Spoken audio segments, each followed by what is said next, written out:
In today's video, I'm going to teach you how to change your email address on NerdWallet. If you need to update the email linked to your NerdWallet account, this process is simple and only takes a few moments. Before you begin, make sure you have access to your account and that you know the new email address you want to use. It's also a good idea to double check the spelling of the new address before saving, since your email is often used for account notifications, security messages, and sign-in related updates.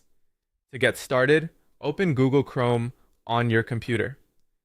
Once the browser is open, go to nerdwallet.com and log into your account. Enter your login details as usual and wait for the account homepage to load completely. If the site takes a moment to load, just give it a few seconds so everything appears properly before moving on. After you're signed in, look toward the top right corner of the page. You should see your profile icon there. Click on that icon to open the account menu. A small list of options will appear. From that menu, select Settings. This will take you to the area where your personal account information can be reviewed and updated.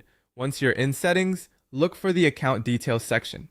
In that section, find the field labeled Email Address. This is the current email connected to your NerdWallet account.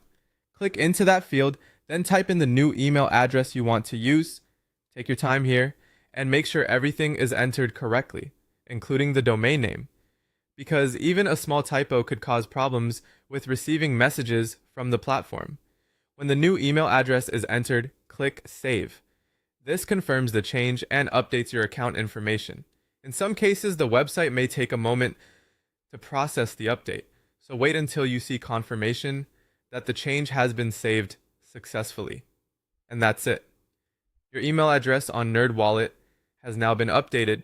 If you don't see the change right away, refresh the page or revisit the settings section to confirm the new email is showing correctly. It's also helpful to keep an eye on your inbox in case there's a verification or confirmation message related to the update.